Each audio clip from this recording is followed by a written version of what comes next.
महाराज जी, यदि जीवन में बुरे कर्म हो जाएं तो क्या भगवान का नाम जप उनका प्रायश्चित है या फिर उन कर्मों को भोगना ही अनिवार्य है महाराज जी? भगवान के नाम जप से तो नष्ट हो ही जाते हैं, लेकिन वर्तमान के बुरे कर्म, जो कर्म प्रारब्ध बन गया है वो नहीं, वो भोगना पड़ेगा। जैसे कि पिछले जन्म के जो भी हुए, वो जिनमें से जो प्रारब्ध बन गया है, इस शरीर की रचना के समय जो प्रारब्ध बन गया है उसे भोगना पड़ेगा, उसे नहीं काट सकते। बड़े बड़े संतों को भोगना पड़ता है। अब जैसे हम इतना डट के नाम जप करें कि पहले वर्तमान की गलतियां जो हमारी हुई इस जन्म में वो पवित्र हो जाएं, फिर पूर्व जन्म के कर्मों का जो संचित माने गोदाम जमा है वो भस्म हो जाए और प्रारब्ध को भोग लें, तब हम निष्पाप हो जाएंगे। बहुत बड़ा कार्य है। इसीलिए पूरा जीवन पाप ना करते हुए, धर्म से चलते हुए, एक एक कदम सावधानी से नाम जप करते हुए, तब वो निष्पाप हो जाता है। निष्पाप होना बहुत कठिन है, क्योंकि जब से सृष्टि हुई तब से हमारा हिसाब किताब चल रहा है और आज तक भजन नहीं हुआ। भजन हुआ होता तो हम भगवान को प्राप्त हो गए होते।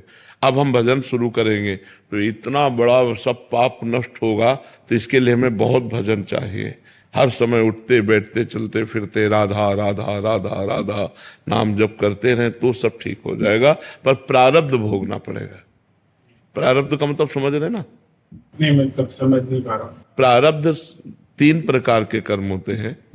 एक क्रियमाण, क्रियमाण कहते हैं जो इस समय आप कर रहे हैं, वो 2 प्रकार के होते हैं, एक पाप और एक पुण्य। क्रियमाण जो अभी वर्तमान में आप कर रहे हैं इस जन्म में, ठीक है। संचित कहते हैं जो करोड़ों जन्मों के पाप और पुण्य जहां एकत्रित हैं आपके, उस रजिस्टर को संचित कहते हैं।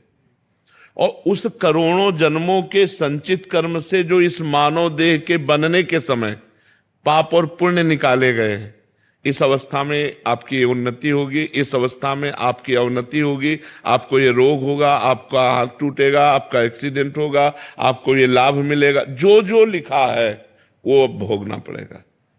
जैसे इस शरीर में लिखा है कि किडनी फेल, ये भोग, तो बचपन से पर भोगना पड़ रहा है।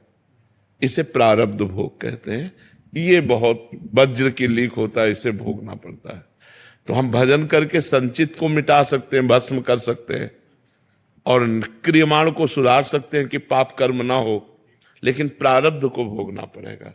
इसीलिए कहते हैं कि देखो, भजन करते हुए वो दुख भोग रहा है, उसको क्या लाभ मिला? लाभ तो मिला, उसका अगला संभल गया, पिछला संभल गया, वर्तमान में जो प्रारब्ध भोग आया उसे भोग के काट दिया, अब वो भगवान को प्राप्त हो जाएगा।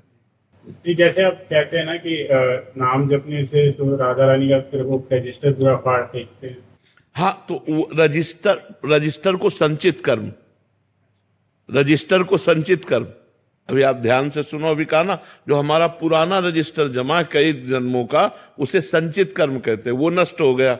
जो नया कर्म हो रहा है वो लिखा नहीं जाएगा, लेकिन जो लिख दिया गया उसको तो भोगना पड़ेगा। जो हमारे भाग्य में लिख दिया गया उसे भोगना पड़ेगा। जो तूणीर में बाण है वो नष्ट कर दिया गया, जो चढ़ा दिया गया वो उतार लिया गया, लेकिन जो धस गया छाती में जाके, अब वो तो अपना काम करेगा ना। तो हमारे शरीर की रचना हो चुकी है, प्रारब्ध लिख चुका है, ये भोगना है, अब वो भोगना है। तो उस प्रारब्ध में जैसे नाम जपने से शक्ति मिलेगी। हाँ, उसके भोगने की सामर्थ्य मिलेगी। नाम जप से आपके हृदय में एक शीतलता रहेगी और आप प्रारब्ध को हंस के भोग सकते हैं। जो लोग डिप्रेशन में पहुंच जाते हैं, आप सुख पूर्वक उसे भोग सकते हैं। इतनी सामर्थ्य नाम जप से मिलेगी। करुण मेहता जी, राधा महाराज जी, एक साधारण जीवन में सुख, पारिवारिक शांति तो है, तो क्या उसी से संतुष्ट होकर जीवन व्यतीत करना चाहिए या और बड़ी भौतिक इच्छाओं की प्राप्ति के पीछे कामना करनी चाहिए? नहीं, प्रयासरत रहना चाहिए, कायर होके नहीं बैठना जाना चाहिए। हम अपने समाज की सेवा कर सकते हैं, अस्पताल बनवा सकते हैं। अगर इतना नहीं है तो अस्पताल में हम दे सकते हैं कि इतना रुपया जो गरीब लोग हैं, जिनकी औषधि की समस्याएं हैं, उनको फ्री दवा दी जाए। हम जैसे इस समय विपदा है, बहुत से प्रांतों में कि जल निमग्न है और हजारों लोग ऐसे हैं जिनको भोजन नहीं मिल पा रहा, पानी